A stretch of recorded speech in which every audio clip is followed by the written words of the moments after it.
Be speaking today about a trilateral meeting that took place in Jordan, where President Abdel Fattah al-Sisi, the Jordanian king, and the Iraqi prime minister met in Jordan to discuss a number of issues and challenges that are facing the region, unprecedented challenges that are really facing the whole region and the whole world at large. They also discussed a number of important files, including the joint projects among the three countries, and particularly the vital project or the power linkage project between the three countries and the industrial city which is to be built. We'll be speaking about this important summit that took place, but before we delve into our discussion, let's first have a quick look on the important Arab news that took place during the week, and we'll come back for more discussion.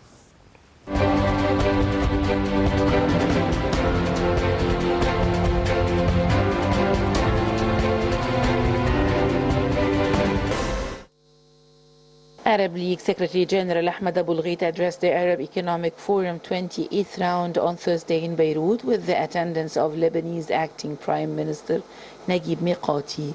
Addressing the Economic Forum, Abul Gheit called on different Lebanese political leaders to recognize the danger of the situation that Lebanon is witnessing amid volatile international conditions, which imposes certain priorities on the international community. He stressed that during the current situation, all the parties should overcome all differences and put the Lebanese interest as top priority. French President Emmanuel Macron called on Lebanon on Friday to get rid of the politicians who have for months blocked sweeping reforms vital to bailing out its stricken economy. In press statements to Lebanese newspapers, Macron stressed that Lebanon must change its leadership, referring to the country's enriched political class.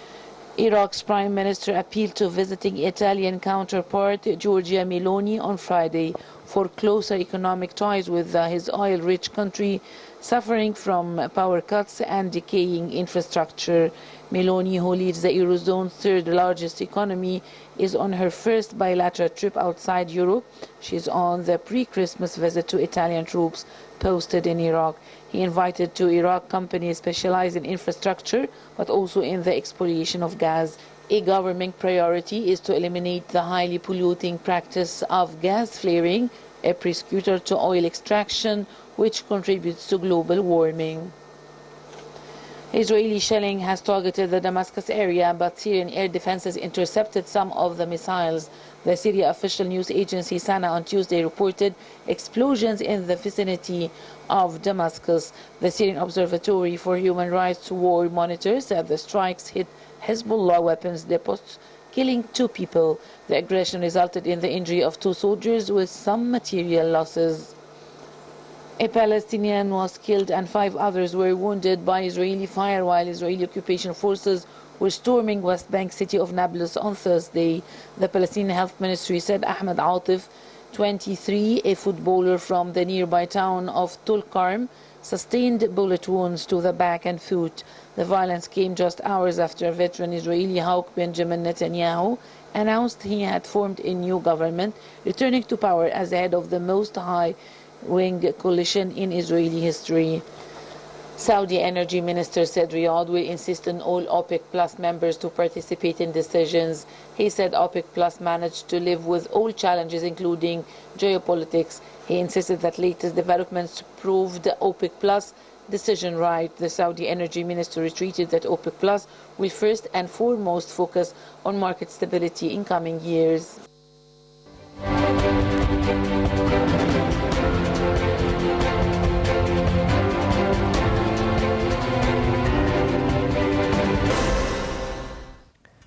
Right, welcome back, and to highlight this trilateral summit that took place in Jordan, we have with us over the phone His Excellency Ambassador Hussein Hariri, former Assistant Foreign Minister. Good afternoon to you, Your Excellency. Good afternoon, madam. This trilateral summit between or among President Sisi and the Jordanian king and the Iraqi prime minister that took place recently in Jordan. How significant it is, how important it is, and how vital the issues that were on or topping the agenda of the talks? This summit that you referred to, Madam, is one of the summits that were held in Jordan last week in the context of the summit meeting of what's known as the Conference or the Initiative for Cooperation and Partnership among some Arab countries, plus Iran and Turkey, with the participation of France, with the French President Emmanuel Macron. This was the second summit meeting in this initiative. The first one took place in Baghdad in August 2021. On the margin of the second summit meeting, several summits were took place. One of them is the trilateral summit that you referred to. And this trilateral summit is probably the fifth or the sixth summit to take place between among the Egypt's President Abdel Fattah al-Sisi, the King of Jordan, and the Iraqi Prime Minister. It comes in within the trilateral cooperation among the three countries. So I guess, and in this meeting, President al-Sisi stressed the need to push forward with the implementation of the agreements that were signed or that have been signed among the three countries in order to further cooperation in various fields among Egypt, Jordan, and Iraq. So I guess the summit reflects the joint political will of the three countries to move forward on the road of cooperation in various fields like construction, public works, energy, and electricity, to share electricity grids among the three countries, the water resource management. So it's a promising partnership among the three countries. And as I said, President Sisi emphasized the importance of implementation. Your Excellency, if we can look into... Hello? Yes, hello? Yes, Madam. Yes. If we can look into the tripartite partnership, can we say it's a strategic partnership? Can we say it's a new alliance? Can we describe this kind of partnership among the three countries, and to which extent are they significant even to regional developments? Well, I wouldn't characterize them either as an alliance in the strict sense of the term, nor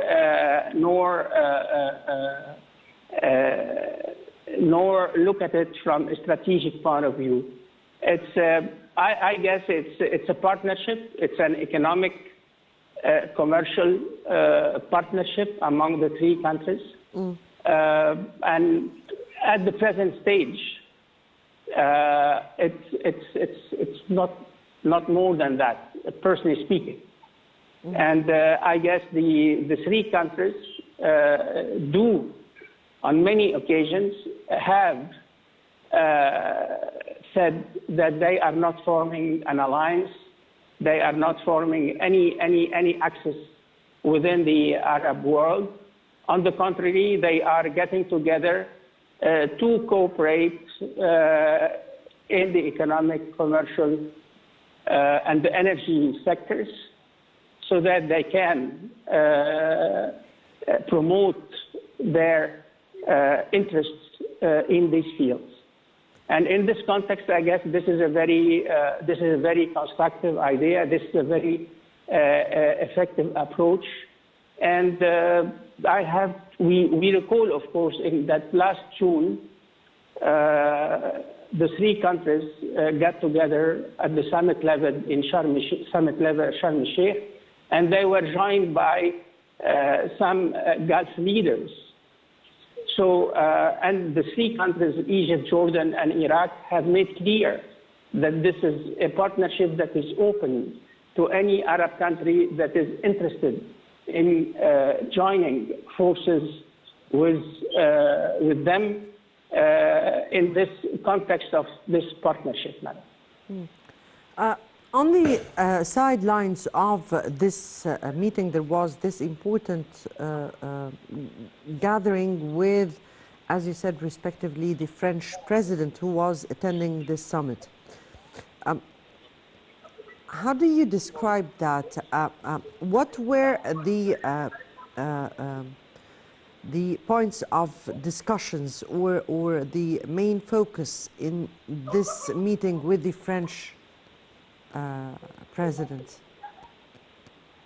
Well, the French president Emmanuel Macron had attended the first summit in Baghdad last year, and of course, France has always been a partner, a European partner, an important European partner for Arab countries, particularly in countries on the Mediterranean and in the Middle East.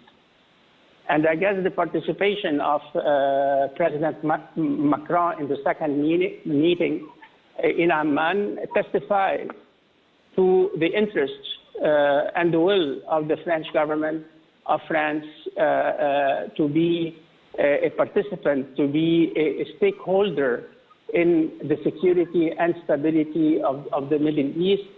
And we know, of course, the historic interest of France in the affairs of the Middle East, particularly in Lebanon, in the Palestinian question, and lately in Iraq and Syria.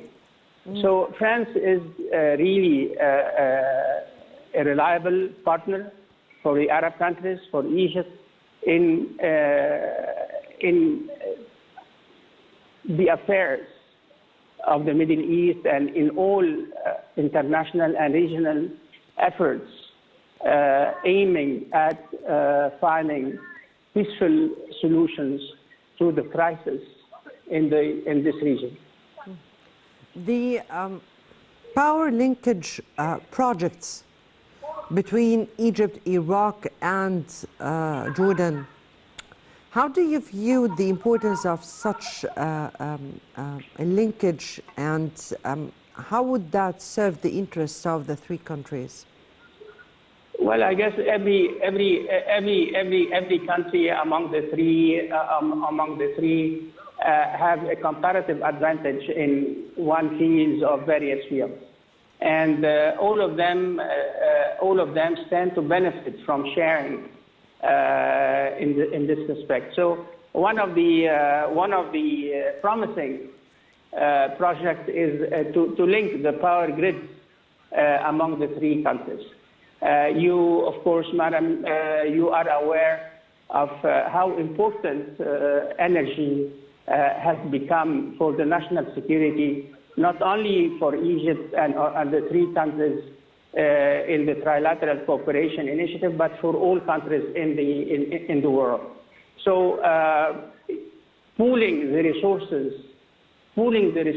of the three countries towards certain objectives, in this case, of course, sharing in power grids, that's very good for the sustainable development plans of the three countries. Indeed. Your Excellency, Ambassador Hussein Hariri from Mrs. Mr. Thank you so much for being with us over the phone. Thank you, madam. Thank you. Thank you. Right, and before we continue on with our discussion, let's first have a quick look on this report, and then we'll come back, but after the adhan.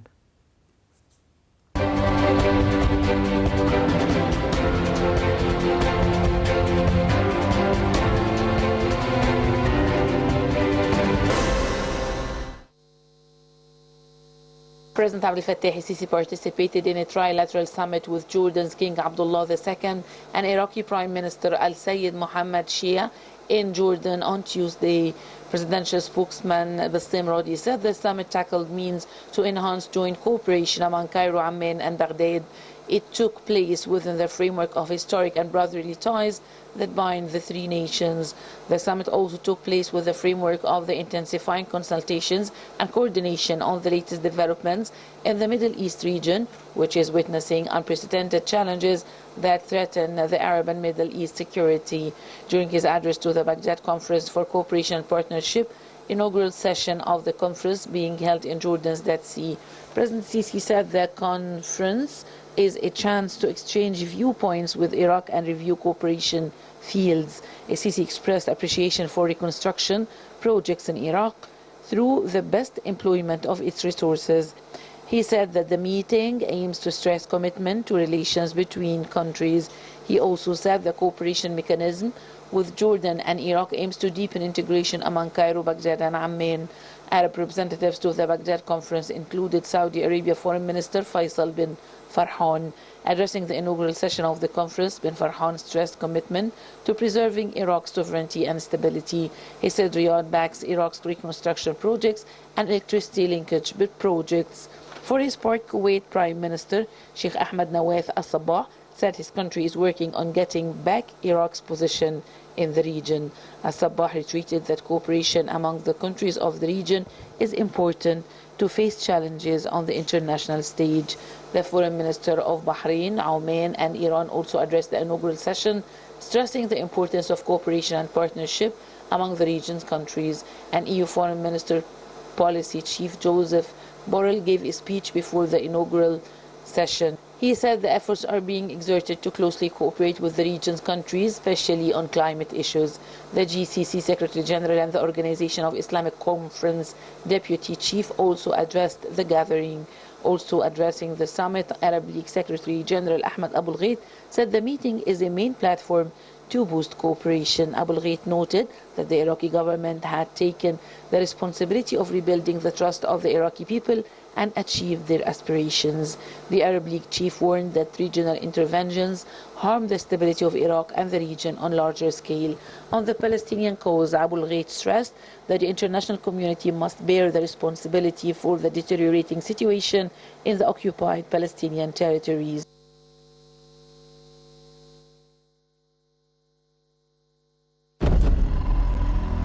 Be the first to know.